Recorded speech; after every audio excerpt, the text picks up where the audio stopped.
प्रेरणास्पद कथा YouTube channel पर मैं धनंजय जैन आप सभी का हार्दिक स्वागत करता हूं। दोस्तों, एक बहुत बड़े सेठ जी थे। देश विदेशों में उनका व्यापार फैला हुआ था। रात को एक दिन सपने में साक्षात लक्ष्मी आती है और सेठ को उठाते हुए कहती कि सेठ, 25 साल हो गए मैं तुम्हारे घर परिवार के अंदर स्थायी रूप से निवास कर रही हूं, पर मेरा दूसरा नाम चंचला है। मैं चंचल हूं, एक जगह मैं कभी भी टिक कर नहीं रह सकती। पता नहीं तुम्हारे यहां पर 25 साल में कैसे क्या रहेगी, पर अब मेरा यहां पर मन नहीं लग रहा है। मैं जाना चाहती हूं, मुझे विदाई दीजिए। सेठ ने कहा, तुम कैसी बात कर रही हो? आज तुम्हारी वजह से सभी मेरे को सेठ के नाम से जानते हैं।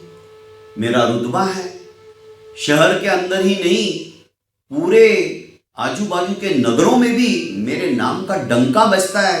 उसके पीछे तुम हो। तुम मुझे छोड़ के चली गई, मेरा क्या होगा?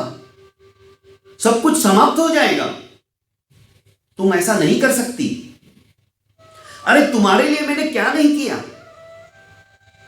मैंने अपने माँ बाप के स्वास्थ्य की तरफ ध्यान नहीं दिया, सिर्फ पागलों की तरह तुम्हें कमाने के पीछे मैं भागता रहा। मेरी बीवी और बच्चों को मैंने समय नहीं दिया। दिन रात मेहनत की सिर्फ तुम्हारे लिए कि मैं तुम्हें पा सकूं। और आज मेरे घर में सब कुछ संपन्नता आ गई, थोड़ी सी जिंदगी में अच्छे से जीना चाहता हूं तो तुम जाने का नाम ले रही हो। ऐसा मत करो। तुम मुझे छोड़ के ऐसे नहीं जा सकती। मेरा तन मन यहां तक कि सर्वस्व मैंने तुम्हें अर्पण किया है। मुझे इस तरह से बीच में धोखा देके तुम मेरे से, मेरे परिवार से विमुख होकर कभी नहीं जा सकती। रहम करो। लक्ष्मी ने कहा कि ऐसा नहीं हो सकता, मुझे जाना तो जरूर है और मैं जाऊंगी, पर ठीक है, तुमने मेरी जी जान से सेवा की है, मेरे लिए दिन रात एक किया है, मैं भी जानती हूं। तुमने पुरुषार्थ में कोई कमी नहीं की है। इसी के बदौलत, इसी के फलस्वरूप मैं तुम्हें एक वरदान देकर जाना चाहती हूं। तुम जो वरदान मांगना चाहो मांग लो। कि ठीक, मुझे 24 घंटे का समय दीजिए, मैं मेरे परिवारजनों से वार्तालाप कर लेता हूँ, विचार विमर्श कर लेता हूँ। उसके पश्चात आप मुझे वरदान देके चली जाना। सेठ ने सोच लिया कि अब लक्ष्मी मानने वाली नहीं है, जाकर ही रहेगी। दूसरे दिन प्रातःकाल उठकर अपनी धर्मपत्नी से उन्होंने विचार विमर्श किया। सारी रात की स्थिति उन्होंने बताई। पत्नी ने कहा, हीरे, मानक, मोती, नीलम, सब महंगी महंगी चीजों का भंडार भरवा लो और फिर जाती तो जाने दो। सेठ जी ने बात सुन ली। अपनी बड़ी वाली बहू के पास आए हैं। बेटा, रात को लक्ष्मी जी आई थी और वे जाने का कह रही, क्या करूं? तुम्हारी मां ने हीरे जवाहरात मांगने को कहा है वरदान स्वरूप। तुम्हारी क्या इच्छा है? कि पिताजी, यदि लक्ष्मी जी वरदान देना ही चाहती है तो जमीन जायदाद मांग लीजिए। शहर के बाहर की जो भी परिसर के अंदर जमीन है वो हमारे नाम करवा लीजिए। जमीन के रेट हमेशा बढ़ते ही रहेंगे।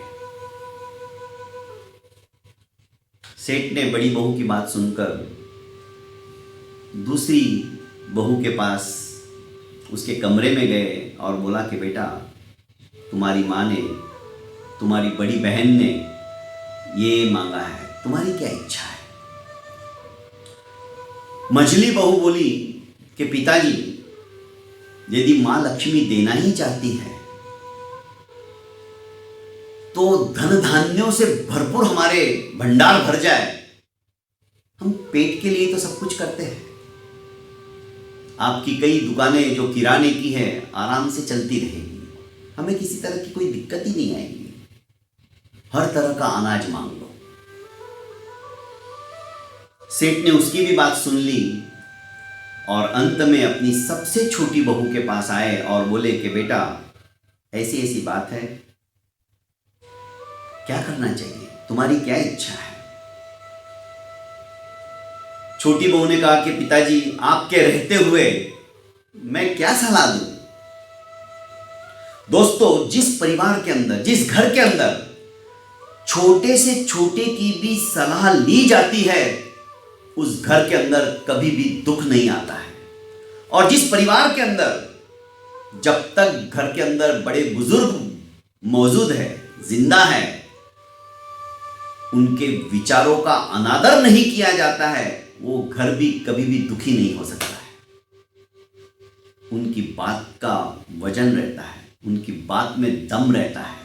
इसलिए बड़ों की बातों को हवा में मत उड़ाइए, सुनिए, समझिए, विचार कीजिए और तदरूप आचरण करने की भी कोशिश कीजिए। आपके जीवन के अंदर कभी भी किसी भी प्रकार का दुख नहीं आएगा। छोटी बहू के पास जाने के पश्चात बहू ने कहा कि पिताजी आप सुज्ञ हो, विज्ञ हो, विचक्षण हो, मैं आपको क्या सलाह दूं। नहीं बेटा, तुम भी इस घर की सदस्य हो, तुम्हें भी पूरा हक है, तुम अपनी भावना मुझे बता सकती हो। उसने कहा पिताजी धन, संपत्ति, जमीन, जायदाद, हीरे, मानक, मोती, स्थावर संपत्ति जो है, जंगम संपत्ति जो है, आज है कल नहीं। आपको यदि मांगना ही है तो लक्ष्मी जी से कहिए कि हमारे घर परिवार के हर एक सदस्य के अंदर प्रेम की भावना हमेशा हमेशा के लिए बनी रहे, चाहे कैसी भी विकट परिस्थिति क्यों ना आ जाए, पर परिवार के अंदर प्रेम और स्नेह कभी भी टूटने ना पाए। पिताजी ने उसकी बात सुनी, कुछ अच्छा लगा। दूसरे दिन रात को फिर लक्ष्मी जी साक्षात आई। लक्ष्मी ने कहा सेठ जी मेरा जाने का समय हो गया, तुम्हारी वजह से मैं 24 घंटे रुकी हूं, क्योंकि मैं जाना चाहती हूं। आपने देखा होगा चित्रकार की कल्पना भी कैसी है, कुछ ना कुछ हमें प्रेरणा देती है। लक्ष्मी को हमेशा खड़े पोज में आपने देखा होगा और सरस्वती को हमेशा बैठे हुए पोज में देखा होगा। लक्ष्मी बस भागने के पीछे रहती है, चंचला है ना, पर सरस्वती स्थायी हो जाती है। एक बार आपने ज्ञान प्राप्त कर लिया, वो आपके पास ही रहेगी, आपको छोड़ के नहीं जाएगी। खैर, उस विषय में नहीं जाता हूं। कहने का अभिप्राय, लक्ष्मी जी के आते ही सेठ सजग हो गए और बोले कि मां तुम जाना चाहती हो, बेशक जाओ, कोई बात नहीं, पर एक वरदान मुझे देने का आपने जो वचन दिया है वो दे के जाओ। मेरे घर के अंदर, मेरे परिवार के अंदर कभी भी किसी का मन मुटाव नहीं होना चाहिए, सभी प्रेम से रहे, चाहे कैसी भी परिस्थिति क्यों ना आ जाए। हमें भीख मांगने की भी नौबत आ गई तो भी हमारे बीच का प्रेम कभी खत्म नहीं होना चाहिए। बस मुझे और आपसे कुछ नहीं चाहिए।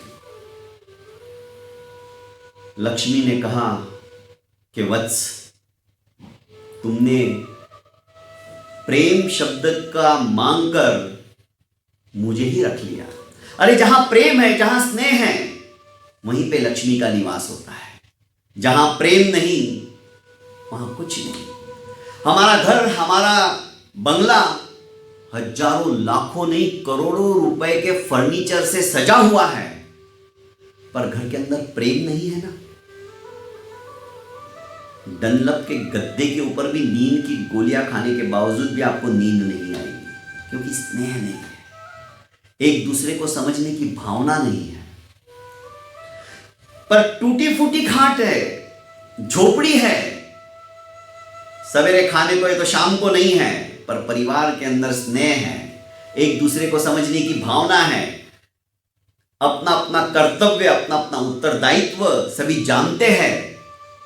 दोस्तों, ऐसे घर के अंदर जमीन पे भी यदि सोने को मिल जाए तो वहां पे सुख की नींद आती है, क्योंकि उस घर के अंदर प्रेम है, स्नेह है।